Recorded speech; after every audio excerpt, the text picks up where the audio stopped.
What's so fun is that, yeah, I mean, one day you might transition into another role or with another company, and now you had the awkward conversation about a recommendation letter. And what better time for somebody to write a recommendation letter while you're currently working with them? So I know it might sound awkward, and even if they do have some say anxiety about you leaving, I mean that's the dilemma or the tension in every single company at all times. Keeping good people, being able to manage and lead and motivate good people is a constant tension. It's not a problem that's ever going to be solved. It's a tension to be managed. And it's good to see because if the people that you're working for really care about you and want you to stay, but this gentleman, his name is Bradley, and he used to work in our organization, and he did a great job in our organization. Excuse me.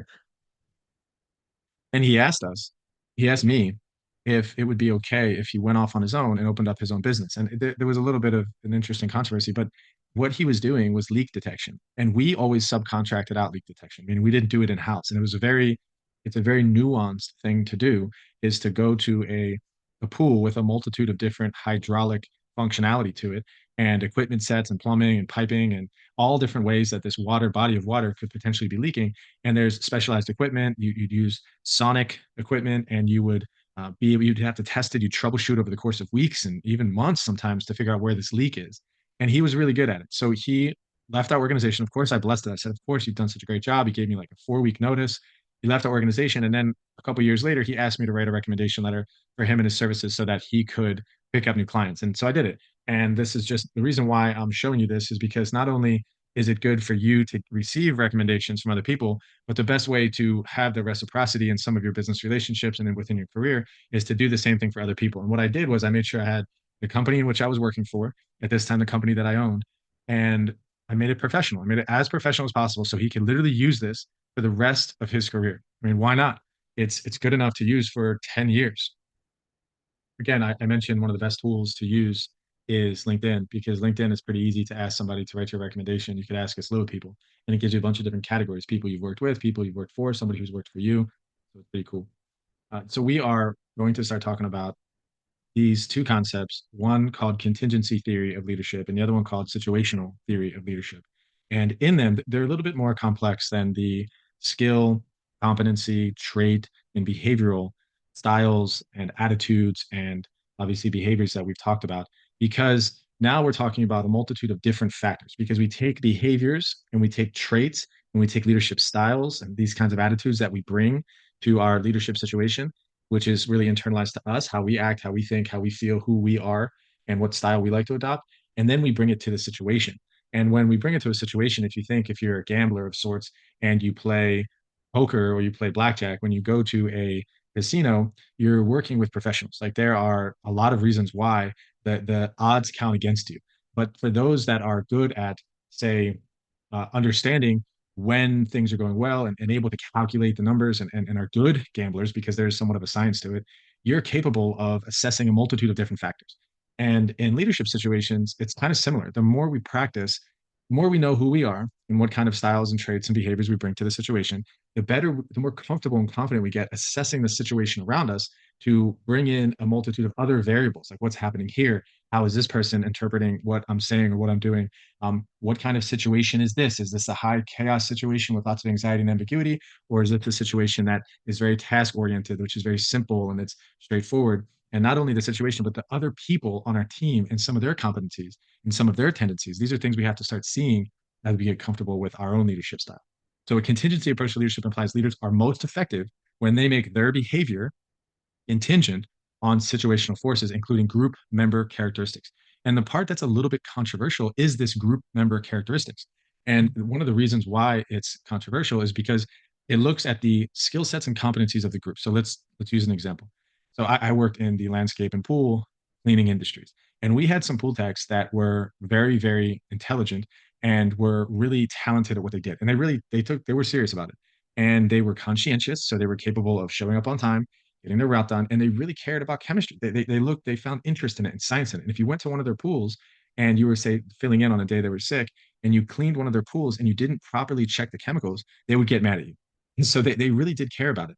And people like that, those are the types of people the situational leadership would call for your style to be more laissez-faire, more hands-off, more empowering, and say, okay, provide them some guidelines and let them go, let them free. But there were also some people that just simply couldn't make it to work on time. They weren't able to operate their iPhone accordingly to get their schedule. They seemed to always have minor customer complaints, but they seem to be repetitive and there was a trend to them. So people like that, you have to be more hands-on. You have to be a little bit more assertive. You have to make sure you're constantly reminding them about what to do. So if you think about those two different texts that I talked about, if you were to manage them the same way, the way you manage that first tech and the way you manage the second tech, let's say with the way you manage the first tech, you were hands off, laissez faire, you just empower them, you provide them general guidelines, but you kind of allow them to operate within those guidelines however they want. If you provided that same leadership style to the second tech, I promise you that second tech would get worse. You'd get more customer complaints.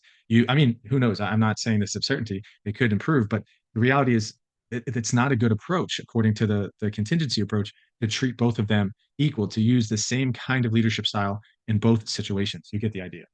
The research has done the following regarding the role of situations in leadership effectiveness. Organizational effectiveness is affected by situational factors, not under the leader control. And this is a major concept in all of business, is that there's this external environment. And within the external environment, there are things we cannot control. Our internal environment, which is our culture, our resources, our people, our symbols, and who we are as a company, where we put our desks, what customers we accept, what customers we don't accept. You get the idea. Those things we can sort of control.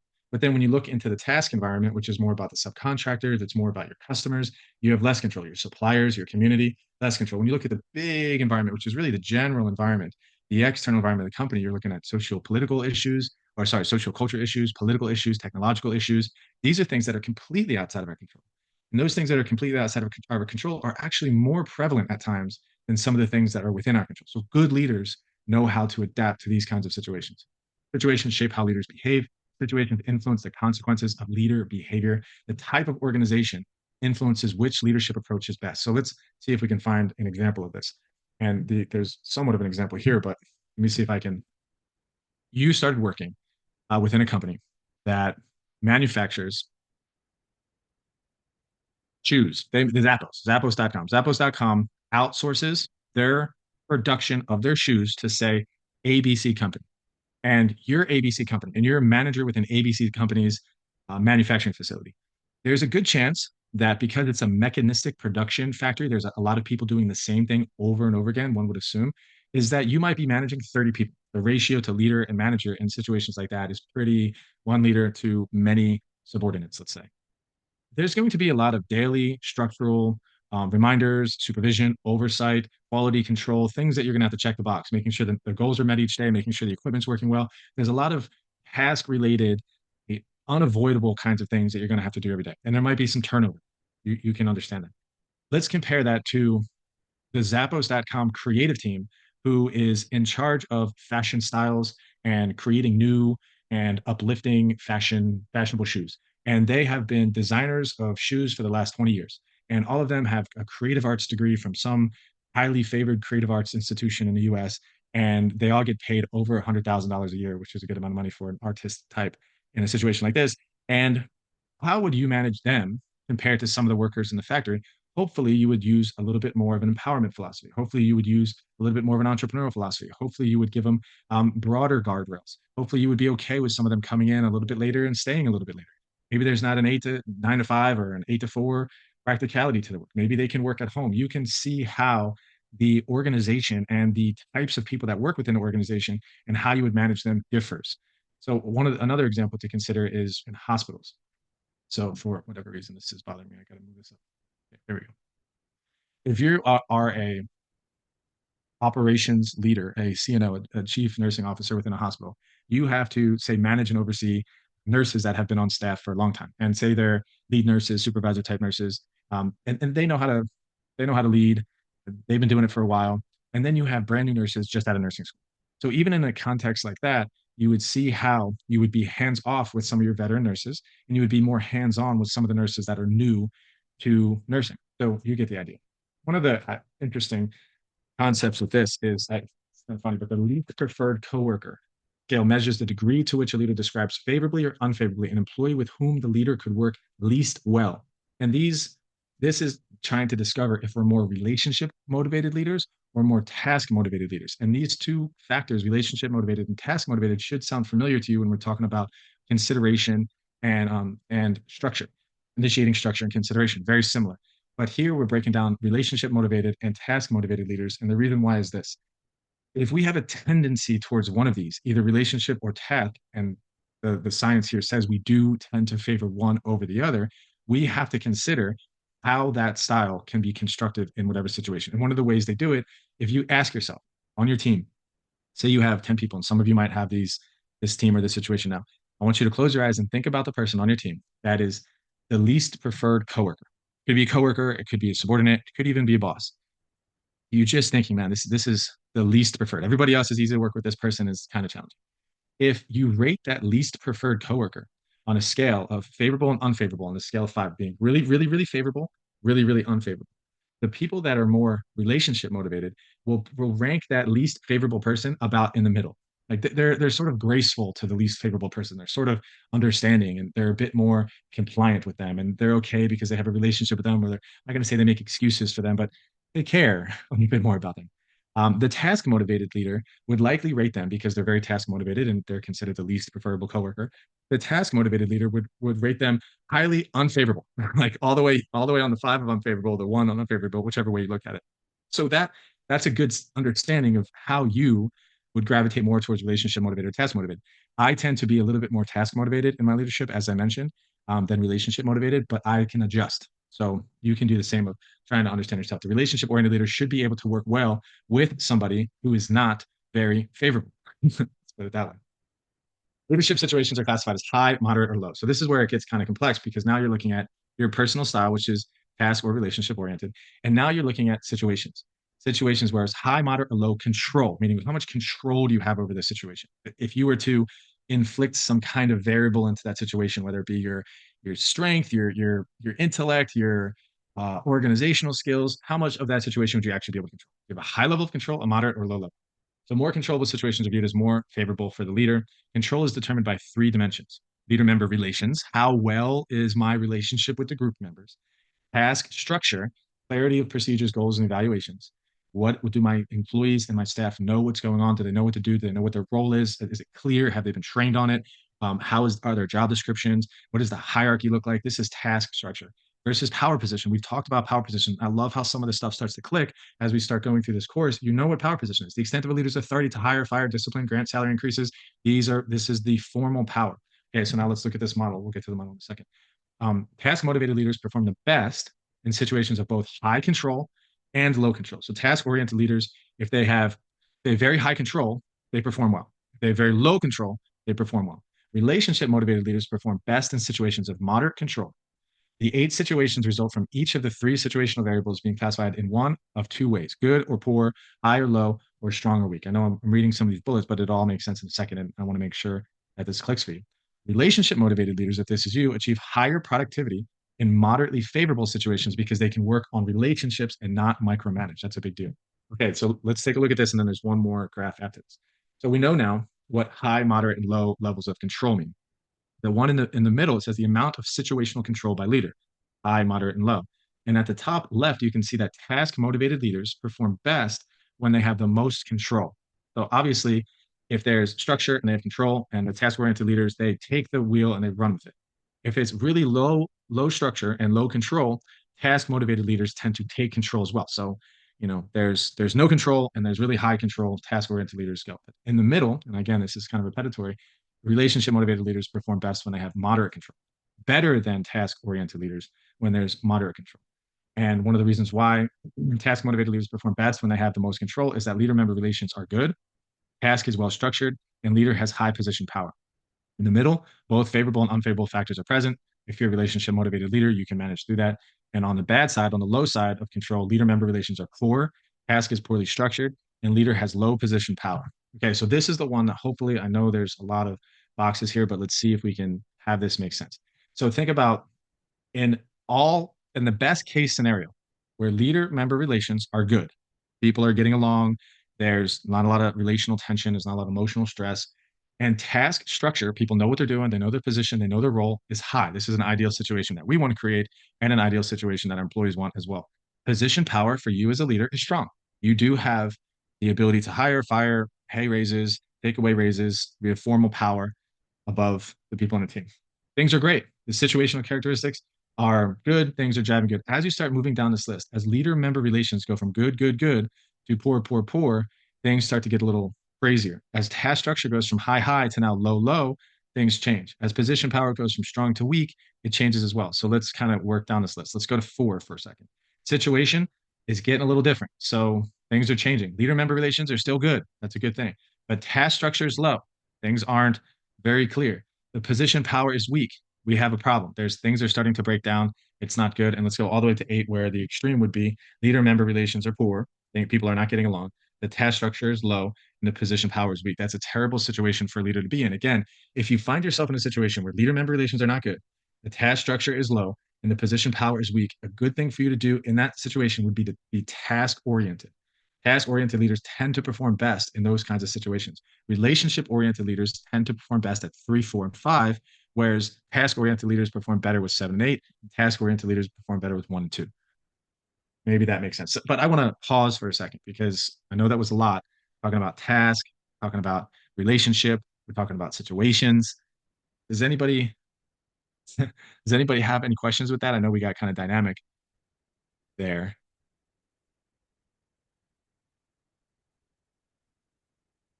Maybe I can give an example of a situation where a leader has high, high, high. So let's look at good, high, strong. So let's say that there's a company, let's say it's Coca-Cola, and they have a distribution region of South Florida or the southeast region of the United States. And the trucks are all lined up. People have been shipping their shipping lanes for a while. Profit is good, and the organization has been jiving along well. And you're in a position where you have good member relations, your task structure is high, and your position power is pretty strong. All of a sudden, things start breaking down. Let's just say that emotional issues happen. Let's say a hurricane hits, there are 10 drivers quit, one of your facilities shuts down, and there's a little bit of crisis that starts to come underway. And at the same time, you're demoted. You used to be in one position, and now you're down, you're in a lower position. So now leader member relations are poor. The task structure is still fairly high because people know what needs to happen. And your position power is weak. So you're at a number 6. Your leader member relations are poor. You're not things aren't going well there. Your task structure is still high, and your position power is weak. So if you're at a 6, what kind of you now have evaluated the situation. What kind of behaviors should you be exuding? Relationship oriented or task oriented? Correct. You be task. Task performs better in situations like that. Okay, so let me give you another situation. So leader member relations are fairly good. So you're in the same company and you have the same situation going on. And there was a hurricane that hit, but for whatever reason, your leadership has done a great job inspiring people. Maybe not 10 people quit, but 5 people quit, but you have some new jobs that are in the queue and you're getting interviews and things are going well. Yet the task structure has broken down. People aren't sure where they should be going. There's a lot of anxiety. There's a lot of ambiguity about what I should be doing today, what I should be doing next week. So people are confused as to what to do. Your position power is weak. Unfortunately, you don't have the authority to hire and fire people. So based on that, what I just said, what is the best leadership style to exude? Task oriented or relationship oriented? Again, you'd have to kind of look at this model a few times to really understand what's going on here, but it makes sense because if you can imagine a situation like that and you're an employee and leader member relations are pretty good, but nobody knows what the heck they're doing, you're not always going to somebody with authority for comfort and guidance. Sometimes you're just going to somebody who can just listen to you, somebody that you trust, somebody you have a good relationship with. And that's somebody you trust and somebody that you have a good relationship with. And if you're that somebody, you can lead people in a situation like that. You have influence over them. And that's important to understand. That's really the goal of the contingency model is to just get that you can look at those variables and you can decide whether you're going to be task oriented or relationship oriented is very important. To increase control over the situation, the leader can do the following.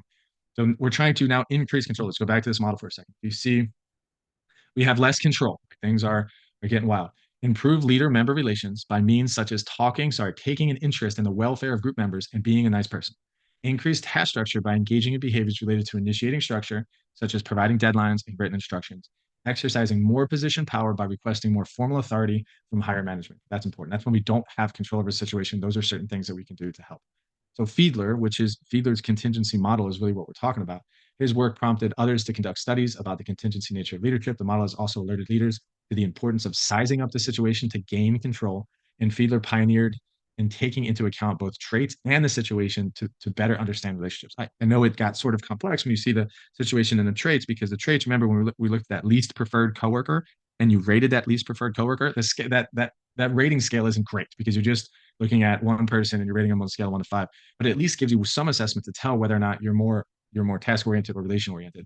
So he took that individual style and he applied it to the situation. He was the first person to do that. And a lot of times, like Marshall Goldsmith and many other leadership researchers have baked in and incorporated situational leadership into all of their theories. A lot of leadership now, it's about, hey, great, you can be an awesome leader, but what matters most is that you're an awesome leader based on the circumstance, based on what the people need, not based on your own talent and skills. It doesn't make sense. If does anyone, everybody seen this movie, Beauty and the Beast?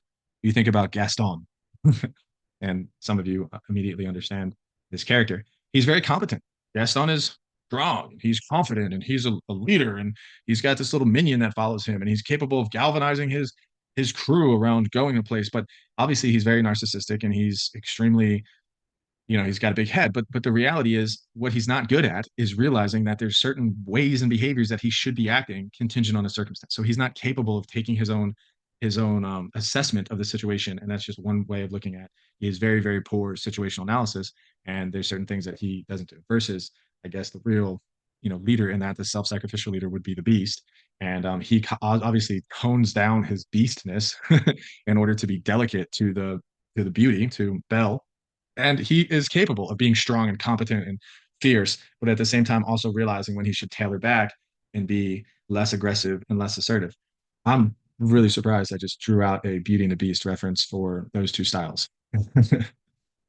But for whatever reason, that's what came to mind.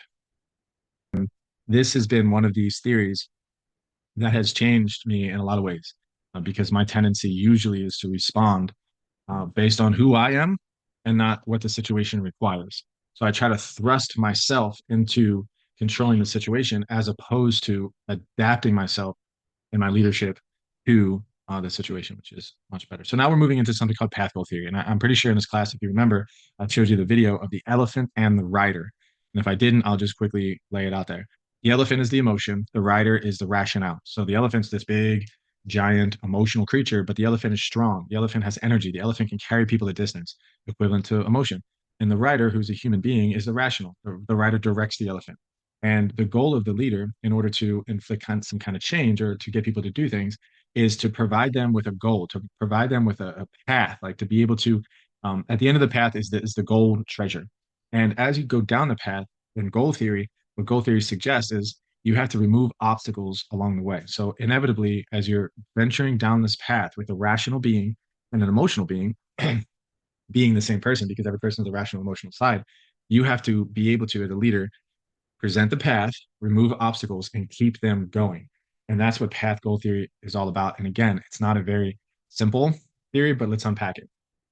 Specifies what a leader must do to achieve high productivity and morale in a given situation, proposes that managers should choose leadership style that takes into account group member characteristics and demands of the task.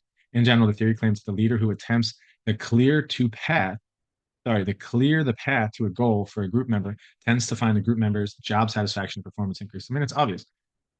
Think about if you're working for a manager and you really are motivated, you have your elephant is ready to go, and you're smart. Your rider, your rational brain knows what needs to happen, but you're running into some bureaucratic red tape where you can't seem to, let's say, be able to have access to that email list. That there's that email list, but you can't have access to it, and you need to invite these people to an event or something like that. You know what you need to do to perform your job. You're willing to do it, but there's a blockage. There's a something within your path. If you go to your manager and your manager is capable of removing that obstacle, that's going to really help. Your manager obviously cares about you and sees that you're motivated. And again, back to that concept of hanging on to the tails of racehorses versus kicking donkeys. You want to be able to have somebody come to you and ask you, please remove this path. So that's the situation. The manager would effectively give you access to the email list, go to their email list, go to their boss, and try to get some favors so that you can do it and remove that obstacle and allow you to achieve your goal. If you had a manager that did that consistently, that would be an ideal situation. So for leaders to be effective, they should engage in behaviors that complement subordinates, environment, and abilities. So here is the dialogue box. So let's look at this together. If you look all the way over to the left, these are the 4 different leadership styles that in the path goal theory that we want to consider adopting based on the circumstances. So let's look at the styles first. Sure there. Yeah. We'll go back to the model. The directive style is chosen when task is unclear. Supportive style is chosen when group tasks are dissatisfying, frustrating, and stressful. Participative style is chosen for well-motivated employees who perform non-repetitive tasks. We'll unpack that in a second. Achievement-oriented style is chosen for achievement-oriented team members and those working on ambiguous and non-repetitive tasks. So one of these four styles is needed to get the outcome. Let me take a sip of water.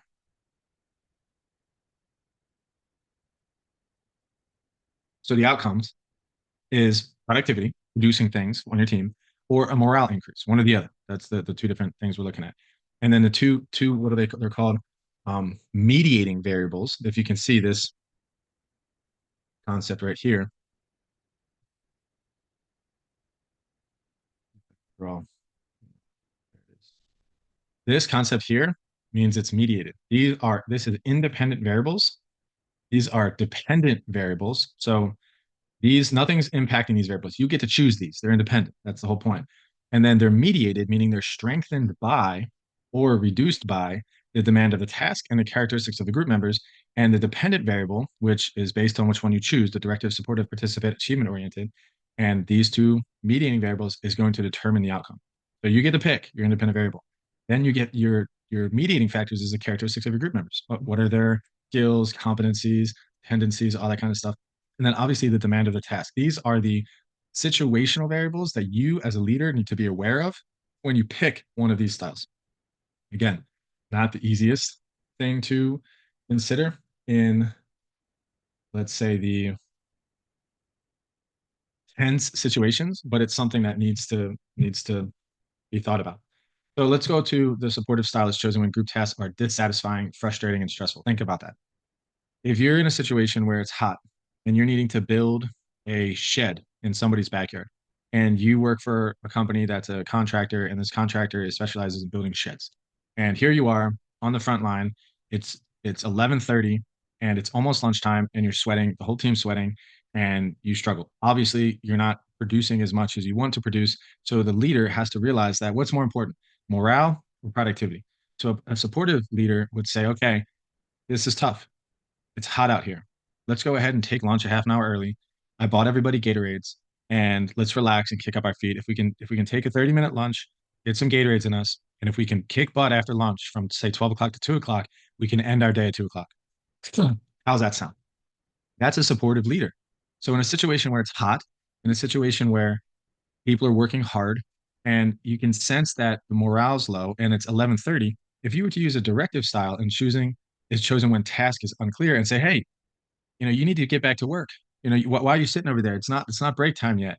You need to go. Or let's say you use an achievement oriented style. It's chosen for achievement oriented team members and those working on ambiguous and non-repetitive tasks. So that's obviously not a style you would use. But what if you were like, well, don't you care about this shed? Don't you want this shed to be great?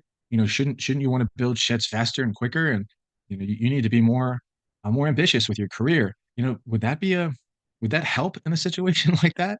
A directive style and an achievement oriented style with that situation that I outlined doesn't work. You know what I mean? It's counterproductive and not productive. But say dumb leaders, but leaders who don't know how to assess the situation and come in thinking that they're going to tell people what to do and tell them that they need to be motivated based on their own intrinsic desires in a situation like that don't know what to do.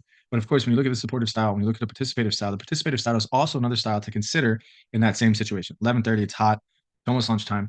The participative style is chosen for well-motivated employees who perform non-repetitive tasks. So if you asked, hey guys, trust you guys, you're pretty well motivated here. This task obviously is repetitive, but I know you can do this, and I know you want to do it. I'm gonna give you a choice. Do you want to take lunch now, or do you want to take lunch, in 30 minutes? It's your choice. It's up to you. If you take lunch now, then obviously you might be able to get out of here earlier. If not, then you guys are gonna have to work a little bit later. So it's up to you. So that's a little bit more of a participative style. You can see how those different styles, based on the situation, matter.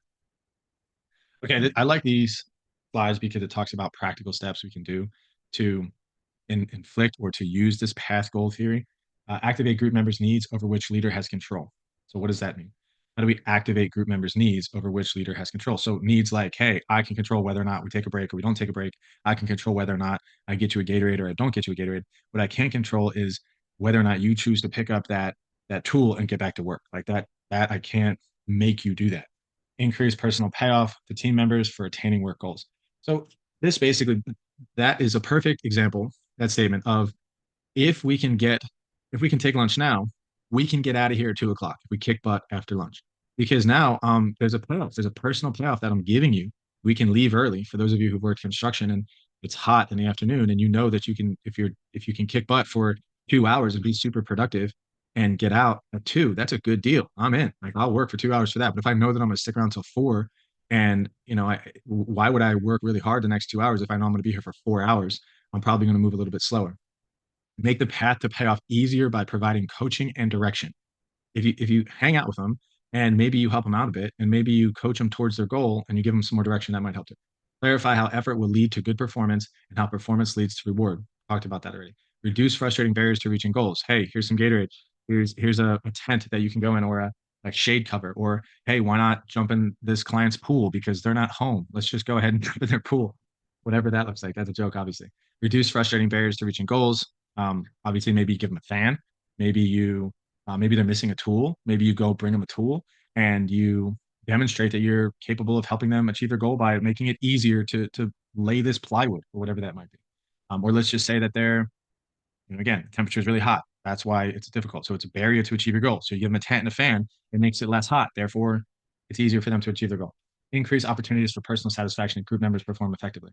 So that's leave early and everybody will be happy and possibly not only leave early, maybe if you have more control, leave early and go drive around in the AC in a car for 45 minutes. I'll pretend like I'm not watching and you can still be on the clock for another hour. So kick butt, chill out, drive around the car, punch out by 3, and we're good. So everybody gets that. Like, well, all right, let's do it.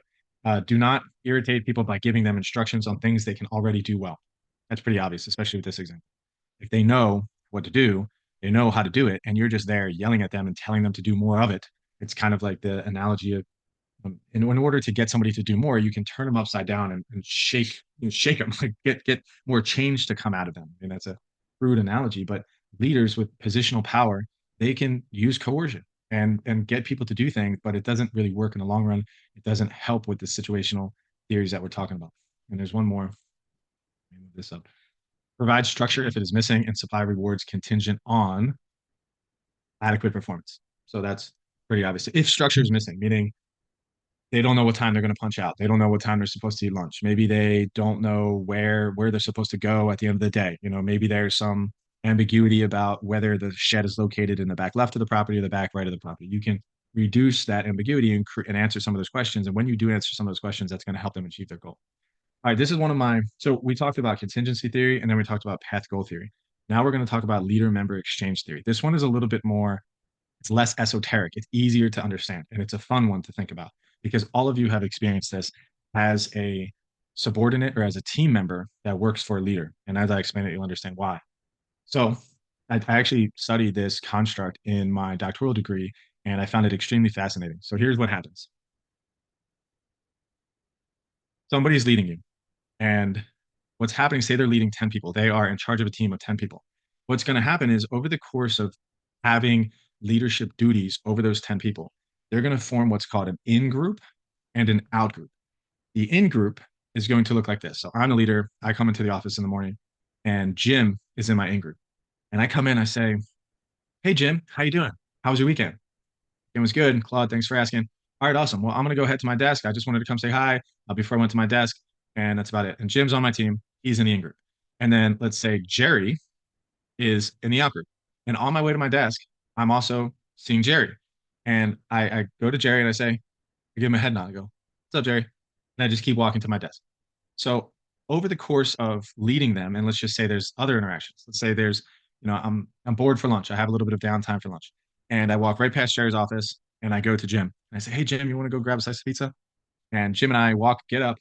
Jim says, "Of course." And of course, Jerry's sitting, a couple cubicles down, and Jim gets up and we head out and we have a slice of pizza. And I never invite Jerry to come with me. And on the weekends, Jim is coming to church with me. He's bringing his family. We're going to church. We're hanging out. We take a picture. We put it on social media. Jim and I are clearly hanging out on the weekends. Every once in a while, I might invite Jerry to come with us, or maybe Sarah comes with us, whatever. But it's very clear to my team that Jim is in the in group. And if you're not Jim or somebody like Jim, who I'm also inviting out to pizza, who I'm also asking about their weekend with a little bit more depth and detail, who else I find more interested in, I'm essentially more pleasant to them because I like being around them. Subordinates notice. That's the whole point. And the people in your in group tend to perform better, obviously, as leaders or as subordinates, as your team in group tends to be more productive. Yet, your out group, think about this for a second. Let's say that of the 10 people on my team, I have a new position that I can promote someone to. Do you think that anybody in my out group actually believes that they would be considered for that promotion? I mean, considering the way I'm treating them versus the way I'm treating Sarah and Jim and Rebecca, all these people in my in group who I'm going out to pizza with, who I'm asking about the weekend with, who I'm having these elaborate conversations, who I'm posting pictures on social media like with them and their families. And yeah, I'm cordial to these other people, but they're not in my in group. Do you think those people that are not in my in group would believe that they would be considered for a promotion? No, they wouldn't. Likely, over time, they would quit. And if another leader came along from a different company and demonstrated to them we're a different division, that they were a part of that leader's in group, or if another person has power and they gravitate towards one of the people that you're treating as an out group member, there's a high likelihood that they're going to leave your team and go work for somebody else. So the whole point of this is, as a leader, we need to be aware of our exchange. It's called leader member exchange. All of these exchanges, even though considered small and sort of micro exchanges, they add up and they matter. And eventually, subordinates will position themselves mentally, emotionally, socially in either your in group or your out group. So I experience this often now in an academic situation, because in academia, you will notice that there are professors that have been around for a long time. And I don't know this. I'm fairly new to the academia situation, but I can very well tell that certain people treat me a different way than they treat other people because they sort of admire them and they ingratiate them and they look up to them and they don't know me at all. And like they're clearly treating them differently than they're treating me, even though like we're sort of the same status, we're the same people, but for whatever reason, I'm in the out group in that situation. They're in the in group. It is what it is. And I mean, sometimes, as I believe, as you move up in an organization, that matters. And certain people when I manage them, they also could tell. And I certainly treated people when I learned about this theory. I treated certain people unknowingly in a preferential kind of way because they were. I mean, first of all, they were men and I was married. So it's like easier for me to be relational and to be able to talk to and confide in other men. I mean, that's just an obvious thing. Yet that was foolish of me because it also demonstrated that when, certain women that worked for me, they should have been treated equally. I shouldn't have treated that person, that man, differently on my team than I treated that woman. That's not fair. That's not a good leadership style way to go about it. So I can go on and on with different situations that I had to become more aware of how my behavior was affecting other people by understanding this leader member exchange theory. My manager likes me. My manager inspires me to perform at my best. It is an enjoyable experience to work for and with my boss. That would be considered good leader member exchange. And it's amazing how sometimes leaders think that their behaviors aren't being watched. Like, people are watching and also they're evaluating, they're judging, they're seeing how you treat other people. And it's again, as I'm just amazed as to somehow some grown adults act in certain ways and and have no idea how their behavior is impacting the people around them. It blows my mind. They're adult children in a sense. And I'm not speaking about professional situations. I'm speaking about a lot of situations. Set up a clear point that a lot of time behaviors are better taught than taught. And leadership is a lot more about people imitating and modeling your behaviors and less about exhortation of you telling them what to do. Is if a good leader understands that how they act and how they behave is what matters most when it comes to their influence, they will behave in a way that is corresponding and correlating with what they're saying. And when that's consistent and that's lined up, their influence grows and people get better by watching them and not just hearing what they have to say. I guess the joke would be, don't do what I say and not what I do. And it's that could never be more untrue of anywhere ever. you know, it's like a person that is a let's just say an insistent liar is constantly lying, and everybody knows that this person's a liar. Is saying, you know what, you guys are always lying, and you don't have any integrity, and you should always tell the truth. And people are looking at this guy like, he's got a point. What he's saying is true. It's valid. But from him, no, not listening. In one ear, out the other, because it doesn't add up. Powerful concept. Some of these simple, practical things that you can take away from that. It's good. Thank you for sharing. All right, leaders tend to give members of their in group more favorable performance ratings than they give to their out group. Obviously, leaders do not always develop entirely different relationships with each group member, but may respond to the same way to a few members of the group. So basically, you're not always customizing your relationship just for that one person and you're changing for this person. And sometimes you may kind of categorize three people as cool people that you can confide in and treat them similarly, but then there's those other three people where you're not as comfortable hanging out with them. So you kind of group people together a little bit more, which is more obvious. But let me make sure that we're clear. Our tendencies as human beings, as professionals, as leaders, we are bound to make mistakes. We're not going to be perfect. And the truth is, it's very difficult to treat everybody with the same amount of respect, the same amount of consideration, the same amount of task. And even it's counterintuitive to this whole situational leadership concept. But when we're aware that we need to possibly spend a little bit more time exchanging nuances and niceties with certain people because we don't typically get a chance to do that, that's wise leadership. If we know that we gravitate easier to it was this guy's name is Jim over here, and it's easy for us to say hi. And maybe we don't feel as comfortable saying hi to Jerry, but maybe every once in a while we should invite Jerry out to lunch. Maybe every once in a while we should force ourselves to sit down next to Jerry and say hello because clearly you're doing it with Jim. You have to be aware of that and use those exchanges as a tool and having a high quality exchange with more people on your team because that matters. Managers are more likely to use certain leadership in groups with whom the leader has high quality exchange. One more conclusion, and I want to stay here and read these because they're important. And again, this is probably one of the most common sense things, but then when highlighted and enlightened, that you have people with low levels of exchange and you have people with high levels of exchange, I'm sure you can see those two people in your life. And also, I'm sure you can see the leader who is treating you nice or the leader who's not treating you nice. And then when you're aware of this kind of stuff, you can apply it and it makes a difference. Leaders are more likely to empower group members with whom they have high quality exchanges. Moderate degree of leader member exchange differentiation yield the highest level of team performance. So if you just differentiation yield the highest. So if you just try your best to move some of those people in the out group over into the in group as a leader, that has the highest yield for your team's overall performance. That's powerful. When worker does not have good relationships with the boss, worker will have better attitudes when leader treats most people differently. I'm not going to unpack that because it's kind of fascinating. I will because I guess it is fascinating. So it basically means like if they're in the out group, they're okay in the out group if the leader is treating everybody different, meaning like you can't really tell who's on the in group and who's on the out group. So they're like whatever. This leader's constantly all over the place. But when there's a clear favorite group or favorable kind of person, then it's worse. Quality of leader member exchange affects involuntary turnover within groups. Big trade-off is that high differentiation leads to more motivation and output, but collective harmony and solidarity in group suffers. All right, this will be likely the last topic we'll discuss for tonight. And it's really, we have maybe 10 more slides, but this one is more story-based and I'll try to make it a bit more impactful. And a lot of you likely have experienced this in your career. A crisis. I mean, I don't know how old you all are, and it's nice to not have had genuine crises in your life.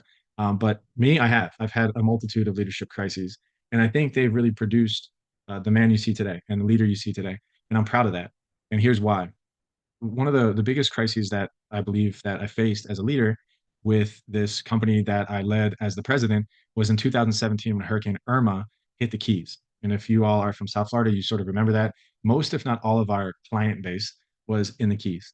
And we were in the landscape and pool business. And we had customers from really Boca Raton all the way down to Key West. But the majority of the people who needed our attention were in the Keys, specifically Ocean Reef Club, specifically the Keys.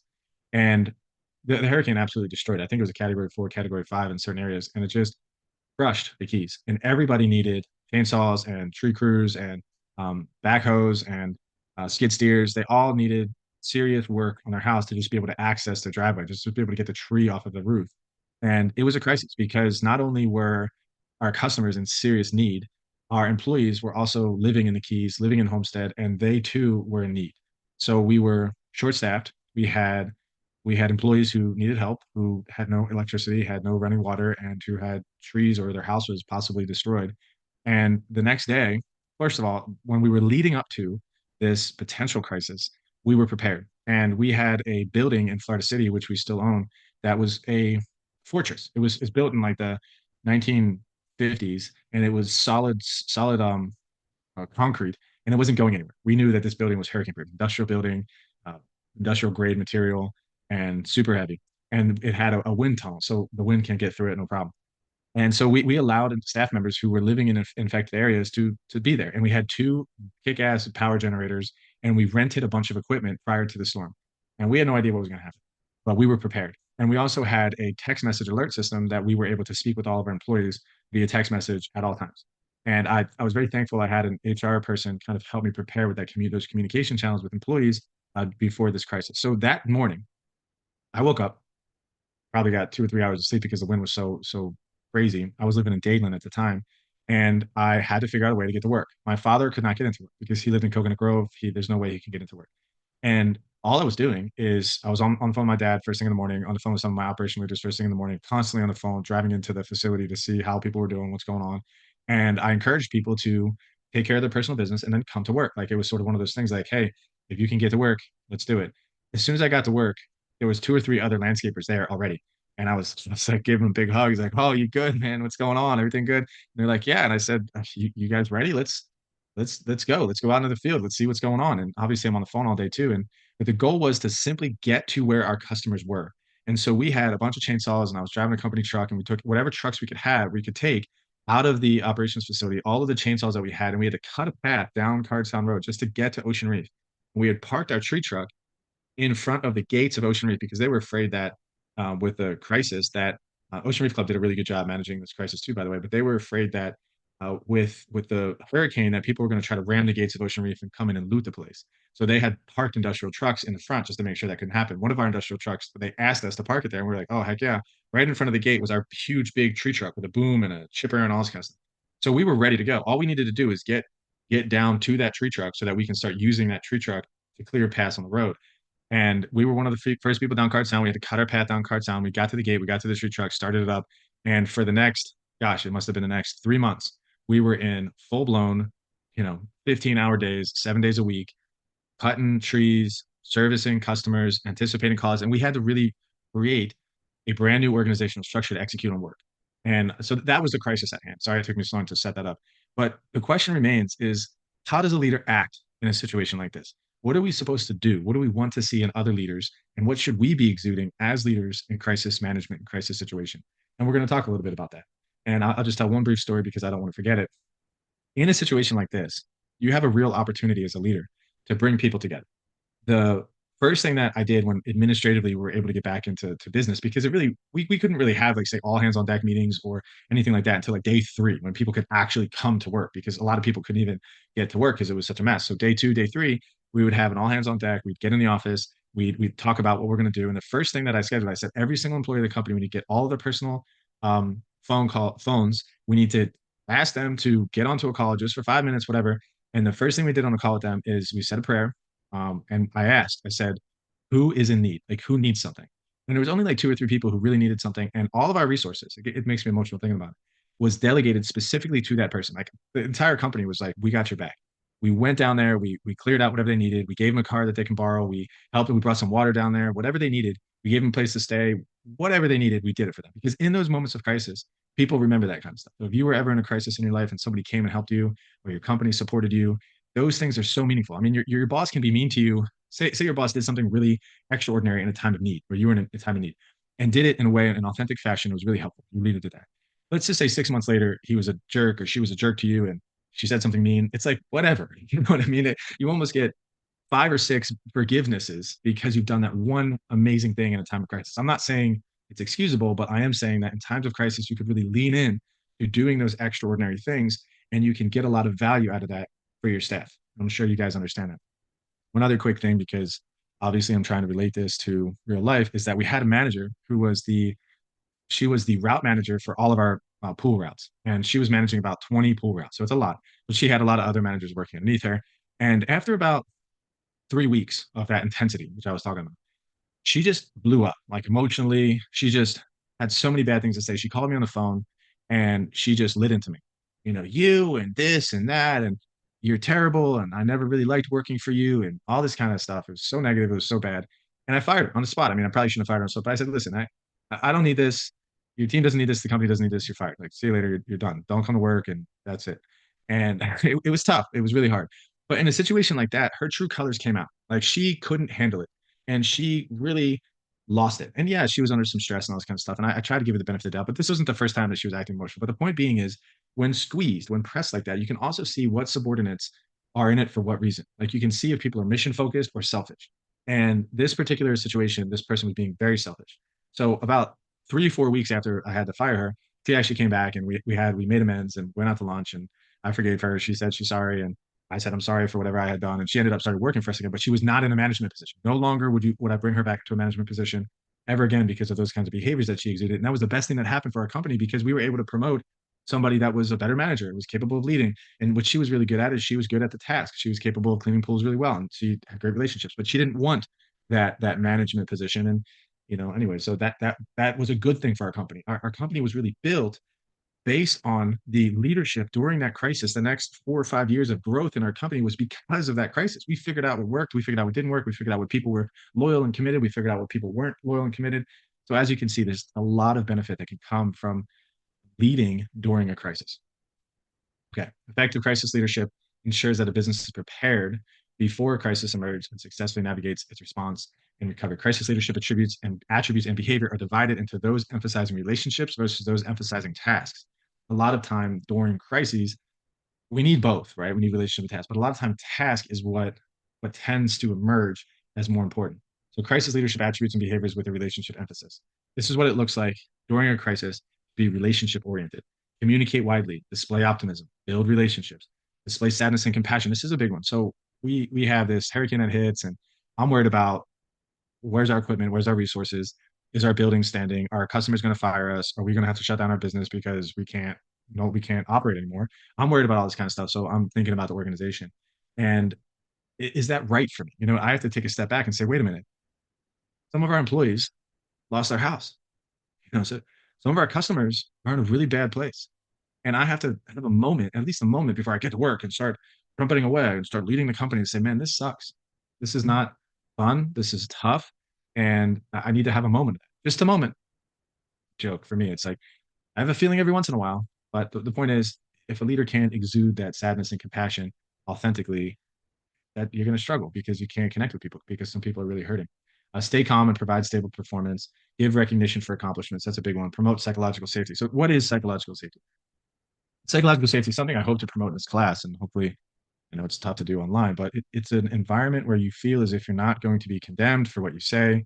You feel as if your ego is in check and you're not going to insult people. I'm not going to insult you.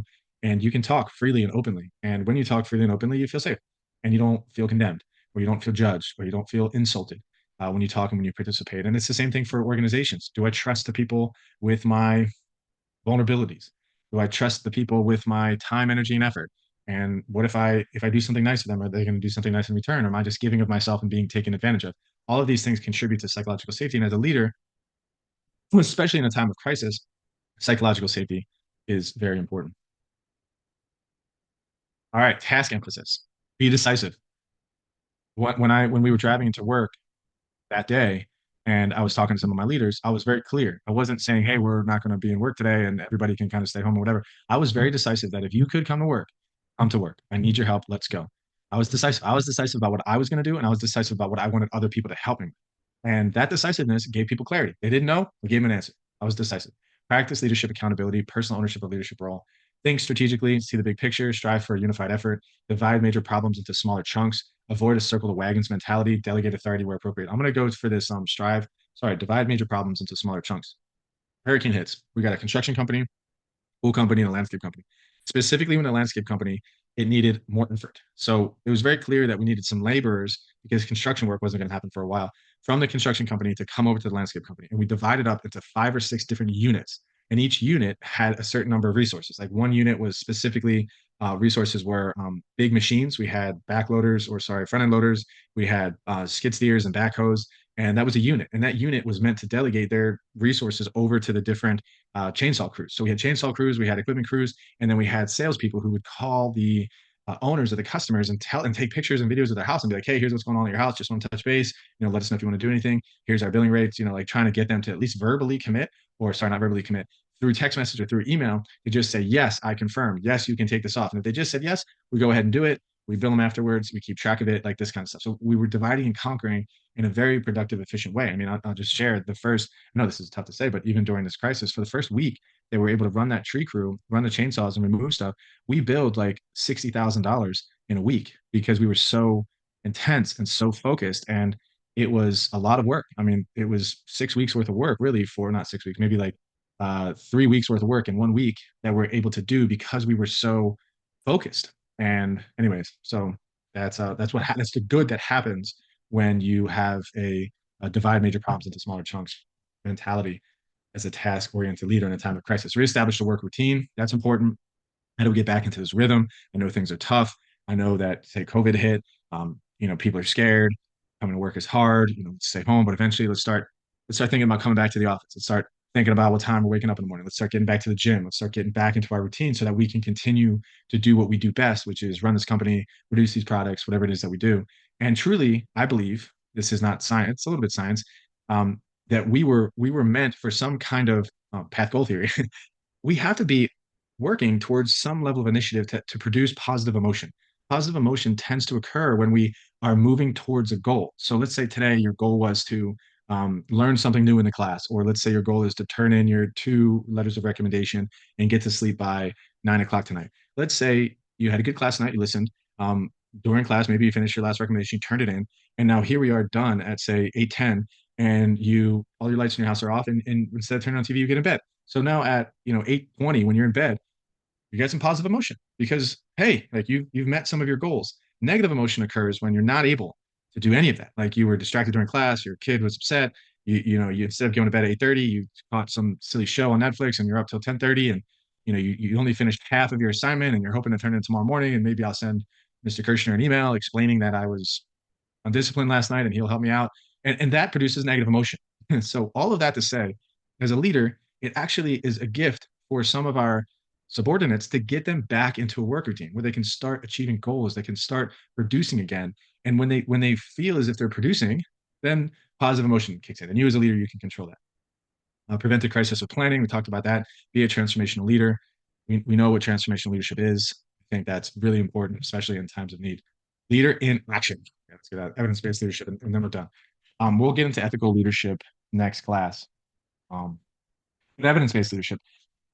Even though I tell a lot of stories, and even though my job is not to get you into the theory of leadership, my job, hopefully, because I teach a bachelor's of applied science in leadership and management innovation, is to get you to put these things into practice. And what's so great about the research is a lot of times these decisions, especially when it comes to situational decisions that we talked about tonight, the contingency theory, the situational theory, the path goal theory, and then leader member exchange, and then leading in a crisis, there's a lot of research around these topics. And if you just go to the research, these things have been done over years and years and years. And when you can pull out from the research, go to Google Scholar, look at counterproductive work behavior, go to Google Scholar, look up organizational citizenship behavior, go to Google Scholar, look up job satisfaction. How do we create these things? The science is there. The way in which you do it, which is one of the reasons why I'm employed teaching you right now, is because there's a process to it and you can get good at it. So, evidence based leadership management is the conscientious use of multiple sources of evidence in making organizational decisions. 4 sources of evidence should be considered when making a decision: finding from empirical studies published in academic journals, data gathered within the organization, such as objective performance data, experience and judgments of practitioners, such as experienced leaders, and values and concerns of stakeholders. So, the first 2 of these here are evidence based. The other 2 are more subjective. So here's leaders are more effective when they make their behavior contingent upon situational factors. Very clear. Who I am and the situation is what counts, not just who I am going into a situation. Situations shape how leaders behave and influence the consequences of leader behavior. Fiedler's contingency theory proposes the best style of leadership is determined by situational factors, including leader-member relations, task structure, and position power. The path goal theory of leadership effectiveness specifies the best leadership style based on the characteristics of the group members and the task. Leader-member exchange indicates that leaders who adapt their style to different individuals within the group or who have different quality relationships with individual group members are essentially practicing contingency leadership. Leading through a crisis is a form of contingency leadership because the leader adapts its style to the situation. And that's really a lot of times, say one more thing about that, where your leadership skills will be refined. And it's kind of weird to say, but I know that you will experience, if you pursue your vocation and your job, some kind of crisis, whatever it may be. I mean, we've all experienced it in 2020. And I pray and I hope that in those times that you step up and take responsibility and you don't abdicate your responsibility to somebody else, or you find meaning through stepping up and doing the difficult task during a crisis, because that will make a big difference for yourself and for the people around you. Crisis leadership involves attributes and behaviors with a relationship emphasis as well as a task emphasis. Leaders applying evidence and research to their behaviors and practices are using evidence-based leadership.